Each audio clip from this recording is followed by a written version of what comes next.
أعوذ بالله من الشيطان الرجيم.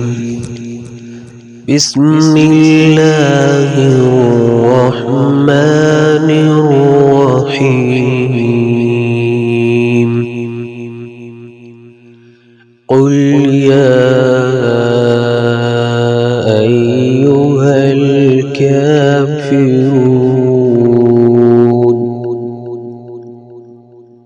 لا أعبد ما تعبدون ولا أنتم عابدون ما أعبد ولا أنا عابد ما عبدتم